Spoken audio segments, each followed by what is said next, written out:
Well, there are a few closer friendships than the one between our Miss Brooks, who teaches English at Madison High School, and her landlady, Mrs. Margaret Davis. They share each other's joys and sorrows, problems and secrets. And one cat named Minerva. Last Thursday, this black beauty of the feline world was anticipating a blessed event. Hence, since 6:30 in the morning, we had been at the vet's, where an over-anxious Mrs. Davis had insisted on bringing Minerva. By we, I mean Mrs. Davis and me, and our neighbor's cat, Timothy. 2 hours. We've been waiting almost 2 hours. What's taking Dr. Anderson so long? Please, Mrs. Davis, try to calm down. Even Timothy isn't as jumpy as you are. You're as nervous as a cat. Meow.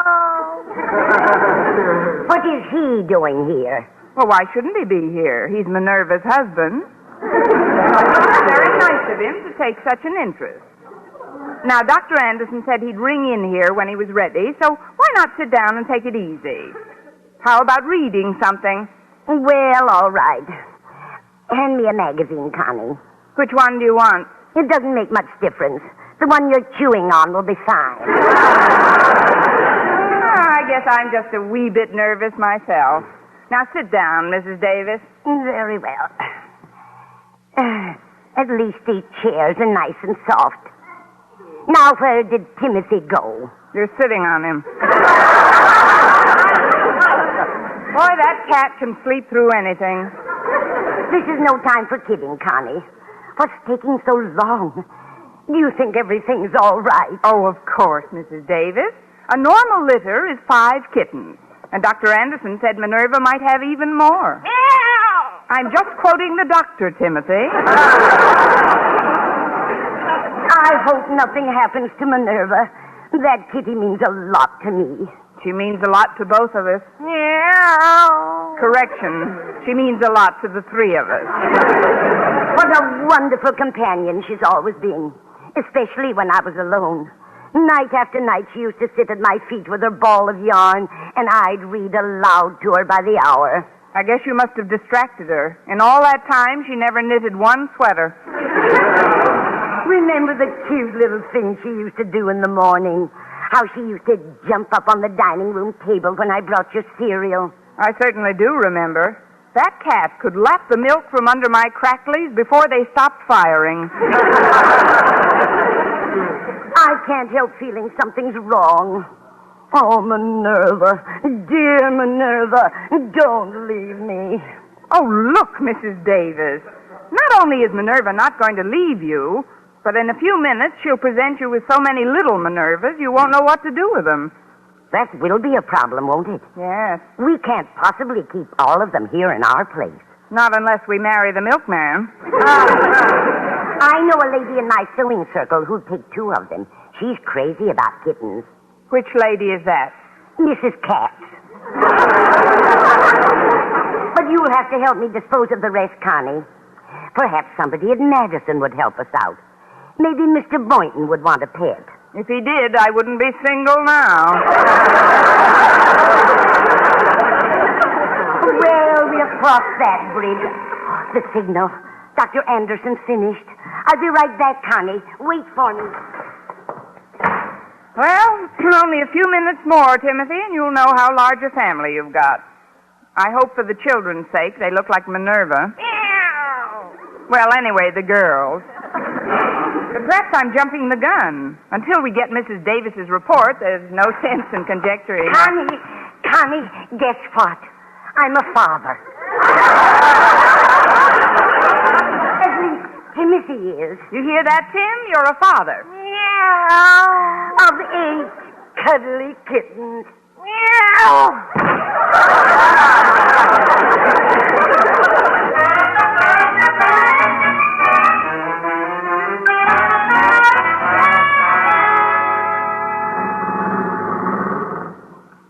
Goodbye, Mrs. Davis. Thanks for the lift. Well, good morning, Walter. Greetings, elegant educator. And how is Madison's most sparkling and effervescent personality today? She stopped fizzing an hour ago. I noticed Mrs. Davis dropped you off. How come you didn't avail yourself of the Denton delivery service today? It was sort of an emergency, Walter. I had to visit the veterinarian with Mrs. Davis. Really? Oh, I hope you didn't find anything wrong with her.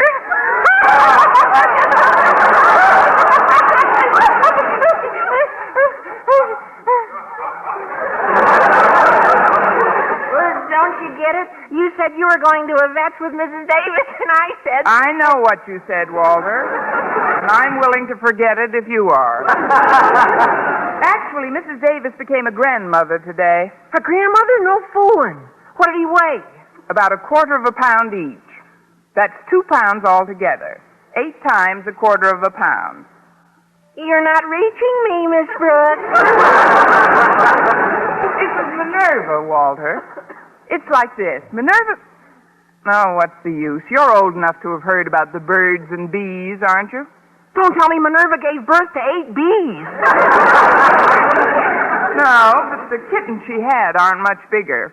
Which brings us, by way of prosaic, to the subject at hand. What are Mrs. Davis and I going to do with 8 kittens? Well, you should have thought of that before you... What am I saying? Now, please, Miss Brooks, if there's any way in which I can be of help... There is, Walter. You're fond of pets, aren't you? Oh, sure I am. Then it's settled. You can take 2 of the kittens home. Yeah, well, I'd like nothing better, but how do you think they'd get along with Wolf? Wolf? Yeah, my father's police dog. He's awfully vicious. Only listens to my father. He's what they call a one-man dog. That's enough of a meal for any dog. Don't you keep him muzzled? Well, my parents tried that, but he chewed through 4 of them. Muzzled, not parents.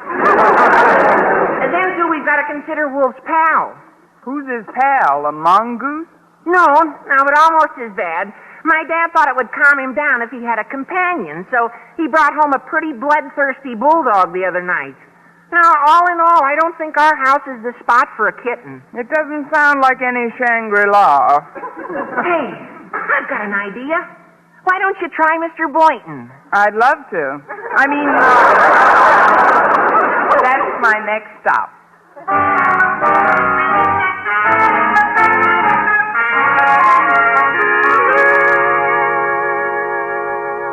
I hope you don't mind my dropping in on you before class, Mr. Boynton. Not at all, Miss Brooks. It's nice to have you visit my lab, occasionally. You'll have to excuse me for a moment while I finish feeding these rabbits. Go right ahead. I bet you've never seen anyone fed with an eyedropper before. Not since the last time you treated for lunch. No, I never have, Mr. Boynton. Now, open your mouth. Wider. Come on, wider still. Why not go? Please, Miss Brooks, they won't eat when you're clowning like that. It'll just take another minute. Well, if I'm disturbing you, Mr. Boynton... No, you're not disturbing me at all, Miss Brooks. That's one thing about you. When you're in the lab with me, I can always concentrate perfectly on whatever else I'm doing. That's what I get for buying a perfume called...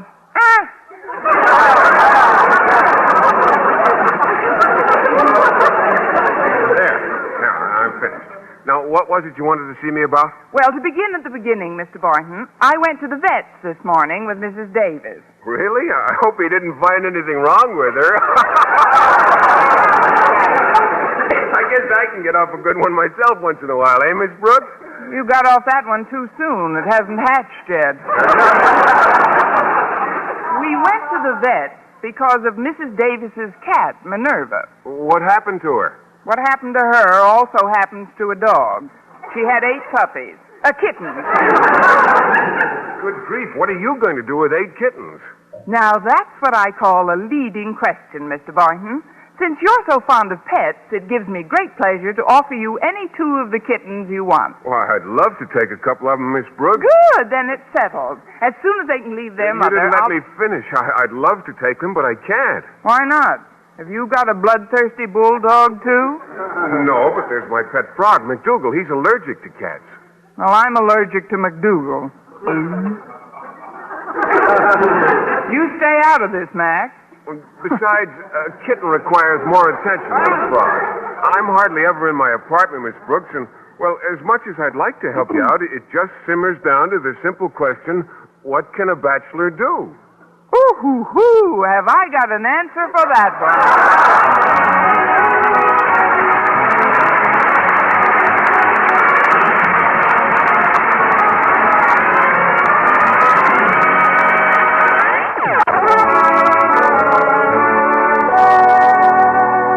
Well, try as I might, I couldn't find a home for any of Minerva's kittens. And by lunchtime, I had almost exhausted my list of prospects. That is, all except one, our beloved principal, Mr. Conklin. Mindful of the adage, you can catch more flies with honey than you can with vinegar, I decided to visit his web.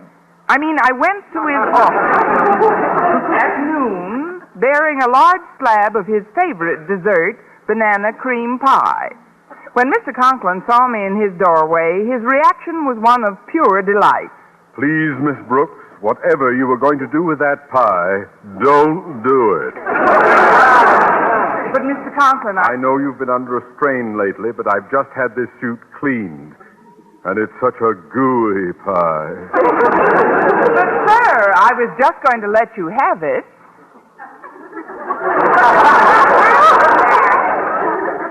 That's what I was afraid of. Here, I'll just set it down on your desk near the chair. There. See, I didn't get any on you at all. I'm not out of the woods yet. It'll probably jump into my lap after you leave. Now, what, may I ask, is the reason behind this sacrificial offering? It's merely a slight expression of my esteem for a good and kind principal. If it's all the same to you, I feel safer when I'm crabby, mean old Marblehead. Now, what do you want, Miss Brooks? Want? Well, surely I can make a nice gesture toward you without wanting something, can't I? Well, I suppose so. That's better. Now, here's what I want. You see, sir, Mrs. Davis and I had to go to the vet's this morning. Really? I hope he didn't find anything wrong with you.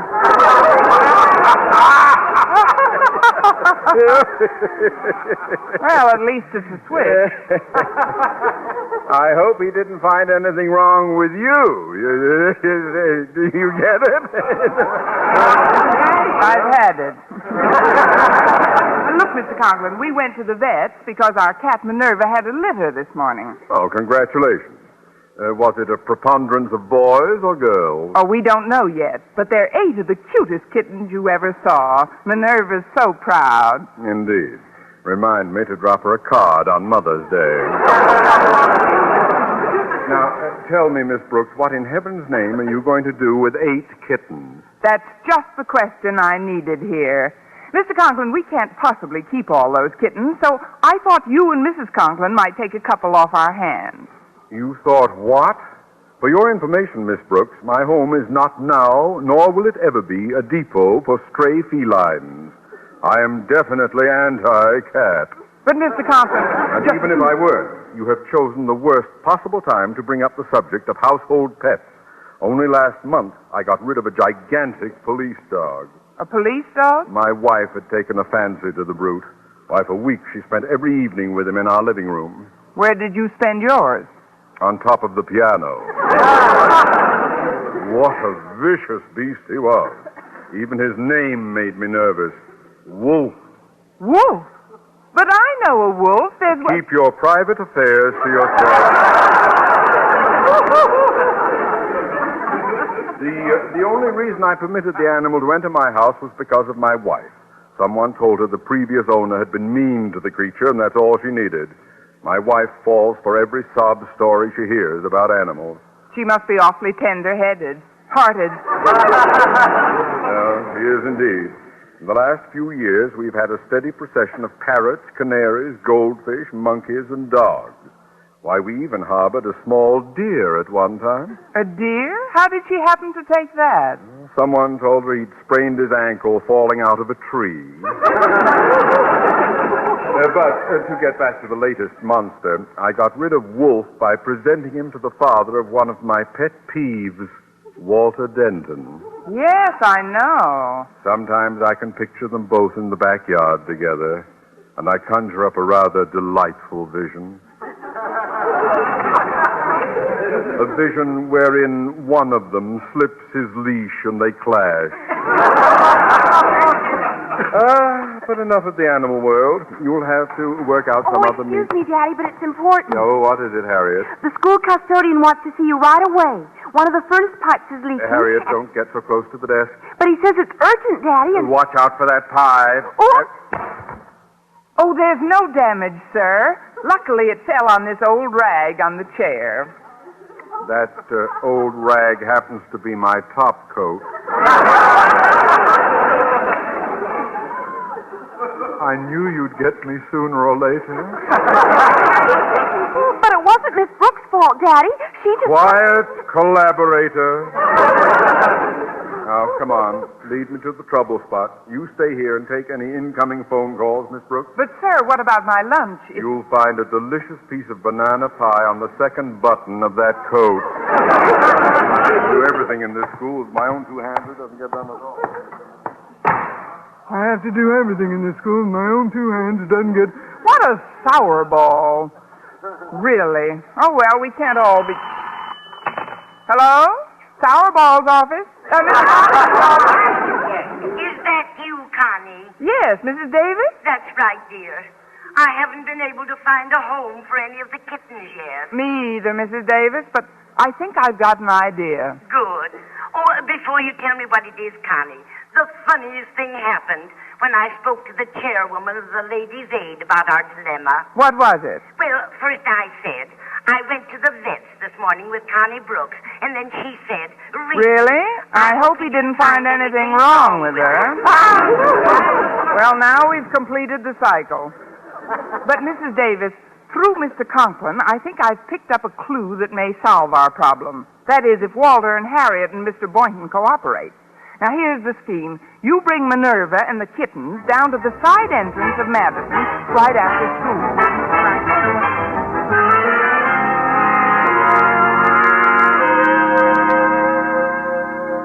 Mr. Conklin isn't back from school yet, Miss Brooks, but you can wait for him right here in his study. Thanks, Mrs. Conklin. I'll just put this basket down. There. It's pretty heavy. It looks like a laundry basket with a pillow slip over it. That's what it is, a laundry basket with a pillow slip over it. I see. Going to drop it off on your way home? I wish I could. No, I'm afraid it's not as simple as that. I don't understand.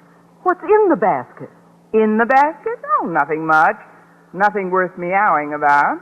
I say nothing worth meowing about. Meow. Let me see that basket. Why, there's a cat in here. And a kitten. And another kitten. And another kitten. Keep going. I'll wait. Whose cat is this, Miss Brooks? She belongs to someone who lives very close to us, Mrs. Conklin, but I'd rather not burden you with the whole heartbreaking and pathetic story. What story? No, Mrs. Conklin, you've got enough troubles of your own. Oh, please, Miss Brooks. What troubles have I got? There's just Mr. Conklin to look after. See what I mean?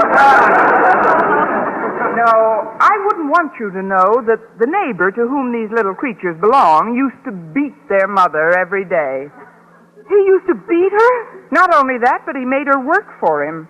Every night when he cleaned out his furnace, he tied a cart to her and made her haul the ashes outside. That cat worked like a dog, Mrs. Conklin. How terrible. But how did she manage to have these kittens? They look like they were just born. It was her first day off in a month. That's why I picked them up out of the driveway where he left them. Oh, how could anyone be so cruel? He practices a lot. I asked Mrs. Davis if we might keep them, but our place is so small, it's out of the question. But what are you going to do with them? Return them to our neighbor, I guess. At least they'll be fed while they're getting beaten. Oh, I'd give anything if I could keep them here. It's a deal. Well, I'm afraid Mr. Conklin wouldn't stand for it. Not after the experience he went through with our police dog, Wolf. Honestly, sometimes I think Mr. Conklin was jealous of him. Wolf probably barked louder. There was only some way I could keep them? Oh, forget it, Mrs. Conklin.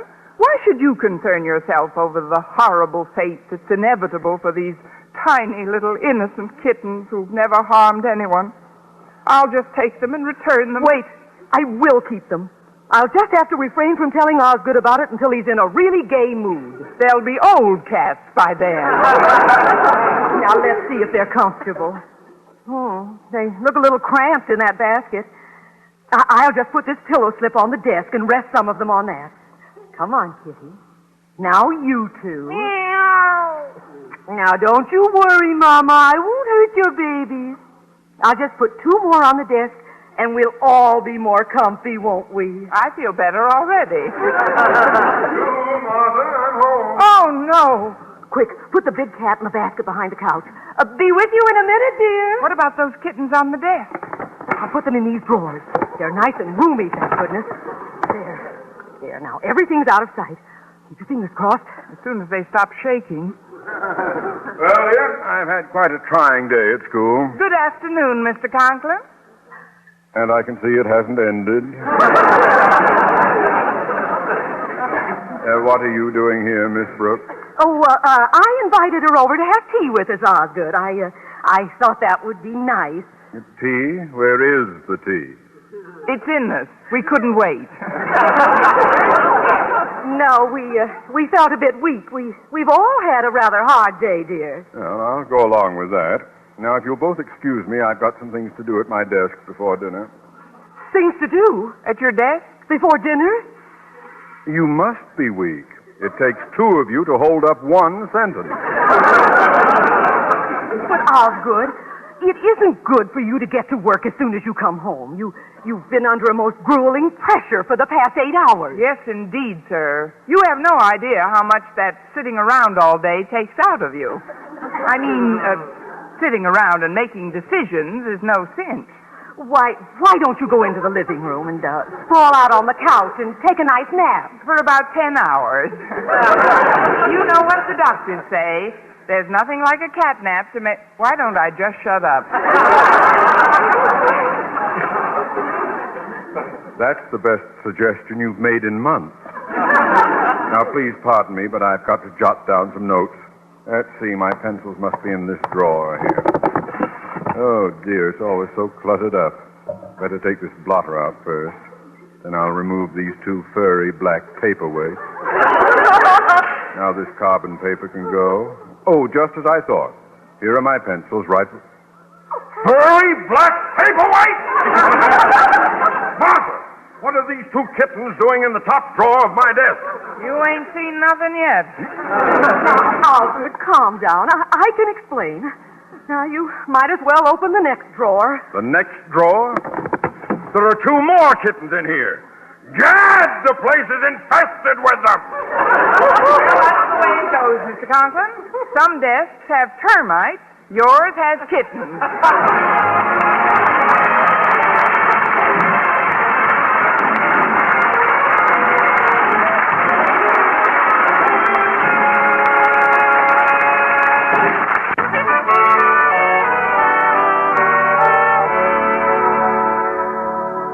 And now, once again, here is our Miss Brooks. Well, Mr. Conklin soon put 2 and 2 together. Then I took the 4 of them and put them back in the basket with their mother. Even though I had told her a rather large fib, Mrs. Conklin was quick to forgive. After all, Osgood, Miss Brooks is only guilty of wanting to find a home for these 8 helpless kittens. Granted. And I'll be more than happy to suspend her sentence if she will immediately collect her mewling Mausers and march. Well, I guess there's nothing else I can do. Of course, Mrs. Conklin, I was hoping someone could keep them at least until they're old enough to be torn from their mother's side. Oh, I'd love to. Osgood, don't you think Not another word, Martha. In the month that mastodon wolf was under this roof, my nervous system had all the pet it could stand. Mother, Daddy, I'm home, and guess what? What? That's what. Oh, Gad! He's back! Yes, Daddy. Wolf broke out of the Denton's backyard, and he's on our front porch this very minute. Well, what's he doing there? Well, when I left him, he'd just eaten up half the welcome mat. Oh, the poor dear. I hope it doesn't dull his fangs. He just won't stay at the Dentons, Daddy. I think he wants to come back and live with us. I couldn't stand it. Not for another minute. You've got to get rid of him. Somebody's got to take him away. Mr. Conklin, I'll make you a proposition. If you'll let Mrs. Conklin keep the kittens here, I'll take Wolf home with me.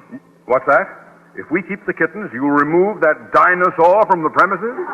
Yes, sir. What do you say? Here, kitty, nice kitty. Here, kitty. Then it's agreed. Goodbye, Mrs. Conklin, and thanks for everything. Good night, Miss Brooks, and thank you. Wolf! Where are you, Wolf? Right over here, Miss Brooks. Did I do a good job of barking? Oh, just perfect, Mr. Boynton. You were very convincing. Then they're going to keep the kitten. They certainly are. And now the least I can do is keep my end of the bargain. What do you mean, Miss Brooks? Come on, Wolf. We're going home.